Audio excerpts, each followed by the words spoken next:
Haleluya, amin. Dalam nama Tuhan Yesus kita mulakan mesbah keluarga kita. Pertama-tama ingin menyampaikan salam sejahtera, salam dalam kasih Tuhan kepada semua ahli keluarga yang turut bersama-sama mendengarkan perkongsian pada kali ini. Baiklah, sebelum kita mendengarkan perkongsian, mari kita menaikkan kidung pujian nomor 13. Nomor 13.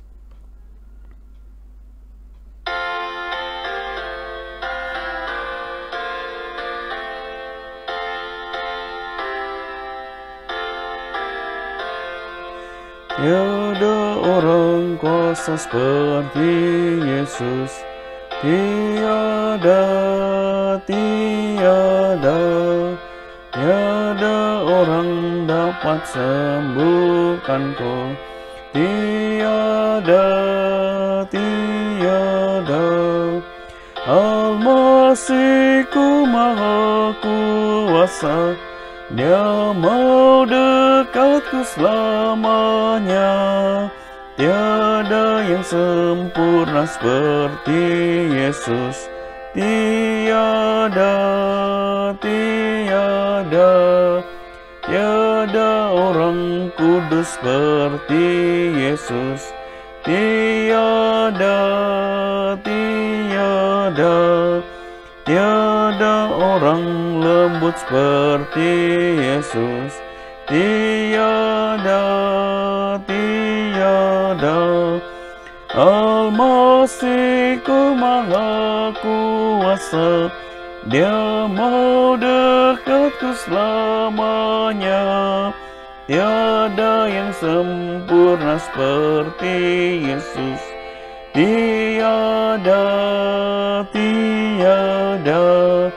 tiada orang kasih seperti Yesus, tiada adakah dosa tak terhapuskan, tiada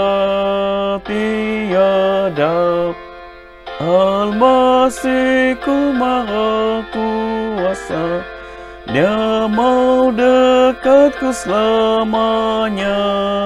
Tiada yang sempurna seperti Yesus,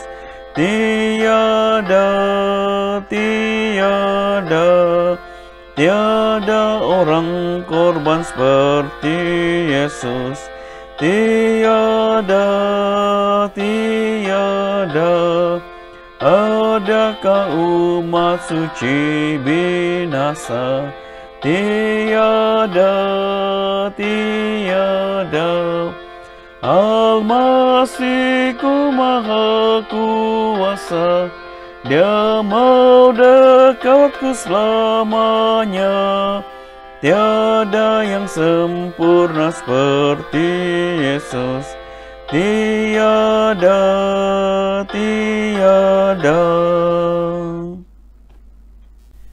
Dalam nama Tuhan Yesus menyampaikan perkongsian. Sekali lagi ingin mengucapkan salam damai sejahtera, salam dalam kasih Tuhan kepada seluruh ahli keluarga yang mendengarkan perkongsian. Baiklah, tajuk perkongsian kita pada kali ini yang diberi judul Jemaat yang Cantik. Kalau kita menyebut tentang kecantikan, sudah pasti itu adalah perkara yang paling disenangi oleh setiap orang. Tidak kiralah sama ada itu adalah barang atau rumah, apalagi manusia ataupun orang. Setiap orang akan tertarik untuk melihat, menatap sesuatu yang cantik itu. Namun bagi kita sebagai umat Tuhan, kita percaya bahwa kecantikan ini yang secara lahiriah ini adalah yang bersifat sementara. Coba kita lihat apa yang dikatakan dalam kitab Yesaya pasal 40 ayat 6 hingga ayat 8. Yesaya pasal 40 ayat 6 hingga ayat 8. Ayat 6, ada suara yang berkata, "Berserulah." Jawabku, "Apakah yang harus kuserukan?" Seluruh umat manusia adalah seperti rumput, dan semua semaraknya seperti bunga di padang. 7. Rumput menjadi kering, bunga menjadi layu, apabila Tuhan menghembusnya dengan nafasnya. Sesungguhnya bangsa itu seperti rumput. Ayat 8. Rumput menjadi kering, bunga menjadi layu, tetapi firman Tuhan, firman Allah kita tetap untuk selama-lamanya. Baiklah, di dalam ayat ini memberitahukan kepada kita bahwa manusia itu seperti rumput dan bunga di padang. Kita lihat memang rumput itu akan menghasilkan bunga, demikian juga dengan bunga akan menghasilkan bunga yang cantik. Namun dia tidak akan dapat bertahan lama. Sekejap saja dia akan layu dan akhirnya menjadi mati. Jadi demikianlah bagi kita percaya bahwa semua ini, kecantikan lahiriah itu adalah yang bersifat sementara. Jadi oleh demikian bagi kita hari ini apa yang lebih kita usahakan, yaitu kita mengusahakan kecantikan dalaman. Kita lihat Amsal pasal 30 ayat 10. Amsal pasal 30 ayat 10, siapa yang istri yang cakap, siapakah akan mendapatkannya? Ia lebih berharga daripada permata. Jadi di dalam ayat 10 di sini memberitahukan kepada kita bahwa sesungguhnya kecantikan dalaman itu yang perlu kita kejarkan. Dikatakan istri yang cakap. Di sini maksudnya istri yang tahu taat kepada suami, tahu melaksanakan tugasnya sebagai seorang istri adalah istri yang baik. Tetapi sebenarnya ini memberitahukan kepada kita bahwa kecantikan dalaman itulah yang perlu kita usaha, yang perlu kita kejar pada hari ini. Sebab dalam 1 Samuel pasal 16 ayat 7 ada menyatakan kepada kita bahwa manusia itu hanya melihat secara luaran, tetapi Tuhan melihat apa yang ada di dalam hati. Ini adalah perkataan Tuhan kepada Samuel ketika Samuel sedang mencari seorang raja yang akan memimpin bangsa, yaitu bangsa Israel. Jadi hari ini dalam renungan kita pada hari ini kita akan melihat bagaimanakah, apakah yang dikatakan sebagai jemaat yang cantik. Yang pertama, jemaat yang cantik itu dia mempunyai perlakuan atau sikap yang murni. Kalau kita baca dalam Mazmur 119 ayat 1 hingga ayat 2. Mazmur 119 ayat 1 hingga ayat 2. Ayat 1, berbahagialah orang-orang yang hidupnya tidak bercela, yang hidup menurut hukum Taurat. Ayat 2, berbahagialah orang-orang yang memegang peringatan-peringatannya, yang mencari Dia dengan segenap hati. Baiklah, kalau kita memperhatikan di ayat 1 dikatakan orang yang berbahagia adalah orang yang hidupnya tidak bercela. Sebenarnya ini kalau kita Mazmur dimulahkan perkataan berbahagia, itu bermaksud ucapan berkat. Berkat ucapan ini diberikan kepada hidup orang itu yang tidak membelakangi Tuhan. Dia hidup menurut apa yang telah diajarkan, yang telah diperintahkan kepadanya. Dan juga selain daripada itu, di ayat 2 memberitahukan kepada kita orang yang berbahagia itu adalah orang yang memegang peringatan-peringatannya. Jadi inilah bagi kita, sebagai umat Tuhan hari ini, maka segala yang telah disampaikan kepada kita itu harus kita pegang dengan sungguh-sungguh dan kita melakukannya dalam kehidupan seharian. Jadi apabila kita memegang dan kita melakukan dalam kehidupan kita seharian, maka sudah pasti kita ini dikenali sebagai seorang yang mempunyai sikap dan kelakuan yang baik. Di mana-mana orang akan memberitakan ataupun di mana-mana orang akan menceritakan kebaikan kita. Nah, sama seperti Barnabas. Barnabas dia dikenal baik. Bagaimanakah kita tahu? Dalam Kisah Rasul pasal 11 ayat 24. Kisah Rasul pasal 11 ayat 24, karena Barnabas adalah orang baik, penuh dengan Roh Kudus dan iman. Sejumlah orang dibawa kepada Tuhan. Jadi dalam ayat di sini beritahukan, di kalimat awal mengatakan Barnabas adalah orang yang baik. Ya, sudah pasti Barnabas ini dia hidup tidak bercela di hadapan Tuhan, dia tidak membelakangi Tuhan, dan juga dia memegang segala peringatan-peringatan yang telah disampaikannya. Jadi sebab itu dia dikenali sebagai seorang yang baik. Jadi begitu juga dengan kita pada hari ini. Marilah kita terus melakukan, memegang apa yang telah disampaikan kepada kita semua. Apa yang telah kita dengar daripada hamba-hamba Tuhan, daripada perkongsian di dalam khotbah itu, setelah kita dengar, kita janganlah seperti masuk telinga kiri, keluar telinga kanan, tetapi kita simpan dalam hati, kita renungkan baik-baik, sebab semua yang disampaikan itu sebenarnya adalah untuk mendidik kita, untuk memberitahukan kepada kita cara hidup sebagai seorang umat Tuhan. Dan dengan ada kelakuan yang baik ini, maka kita ini seperti pelita yang diletakkan di atas gantang, bukan di bawah gantang. Bermaksud untuk menyinari semua orang. Jadi semua orang itu akan dapat melihat kebaikan kita, dan orang akan dapat mengikuti terang yang telah kita tunjukkan itu, ya pun yang telah kita berikan itu.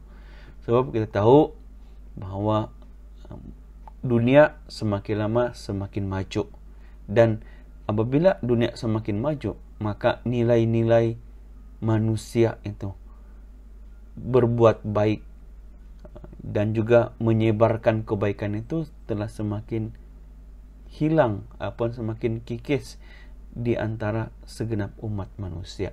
Jadi oleh demikian, hari ini kitalah yang berusaha untuk menyinari semua itu, supaya manusia itu kembali dapat melihat terang kita.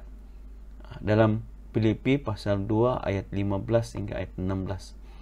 Filipi pasal 2 ayat 15 hingga ayat 16, ayat 15. Supaya kamu tidak beraib dan tidak bernoda sebagai anak-anak Allah yang tidak bercela di tengah-tengah angkatan yang bengkok hatinya dan yang sesat ini, sehingga kamu bercahaya di antara mereka seperti bintang-bintang di dunia. Ayat 16, sambil berpegang pada firman kehidupan, agar kamu dapat bermegah pada hari Kristus, bahwa aku tidak percuma berlomba dan tidak percuma bersusah-susah. Jadilah, baiklah, di dalam ayat di sini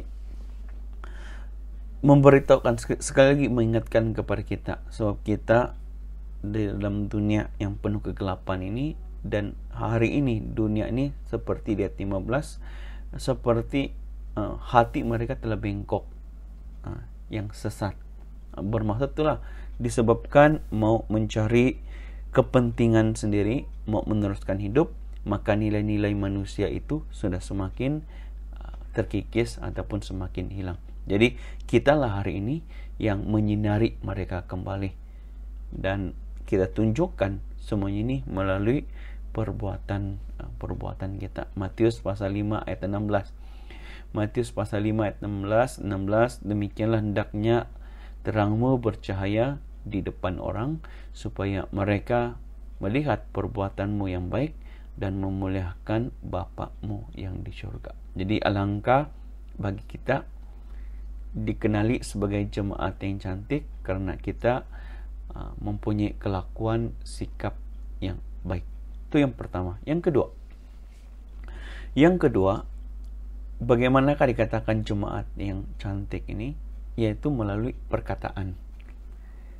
Yakobus pasal 3 ayat 2. Yakobus pasal 3 ayat 2, sebab kita semua bersalah dalam banyak hal. Barang siapa tidak bersalah dalam perkataannya, ia adalah orang sempurna yang dapat juga mengendalikan seluruh tubuhnya. Jadi, baiklah, di dalam ayat di sini memberitahukan kepada kita semua bahwa manusia ini memang lemah. Yang antara yang sukar dikawal, dijaga oleh manusia yaitu perkataan. Nah, perkataan manusia ini sangat susah untuk diduga. Nah, walaupun lidah ini adalah antara anggota yang kecil, namun inilah yang paling susah untuk yaitu dijaga. Oleh demikian, hari ini kita seringkali tersasul, terkasar bahasa dengan perkataan kita. Jadi oleh demikian hari ini kita renungkan baik-baik. Kita sebagai umat Tuhan, kita harus memperhatikan setiap perkataan yang keluar daripada mulut kita. Nah, mungkin hari ini kita menghadapi keadaan yang tidak baik, keadaan yang susah. Namun janganlah sesekali kita bersungut-sungut kepada Tuhan. Kita dapat lihat melalui contoh Ayub. Ayub adalah seorang yang tekun untuk beribadah kepada Tuhan. Dan dalam masa yang sama, dia setiap kali memperhatikan perkataannya itu. Dia apabila dia ditimpa kesusahan, dia tidak pernah bersungut-sungut kepada Tuhan. Coba kita lihat. Ayub pasal 4 ayat 3. Ayub pasal 4 ayat 3. Sesungguhnya engkau telah mengajar banyak orang, dan tangan yang lemah telah engkau kuatkan. 4. Orang yang jatuh telah dibangunkan oleh kata-katamu, dan lutut yang lemas telah kau kokohkan. Nah, ini adalah bagaimana Ayub itu sendiri yang setiap kali memperhatikan perkataannya itu. Dia mendorong rakan-rakannya, dia mendorong orang lain supaya mereka kuat. Nah, ini adalah perkataan Elifas kepada Ayub. Nah, biarpun dia mau coba untuk mempersalahkan Ayub, tetapi dalam ayat di sini kita dapat melihat inilah sikap yang ada pada Ayub. Dia memperhatikan perkataannya itu. Nah, sampaikan dengan kata-katanya itu dia dapat membangunkan orang lain dan juga dia dapat menguatkan yaitu orang lain, rakan-rakannya itu. Jadi demikianlah bagi kita, marilah kita tetap memperhatikan perkataan kita.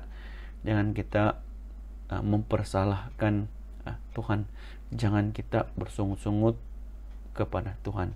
Sebab perkataan yang baik ini dia punya kesan sangat besar sekali.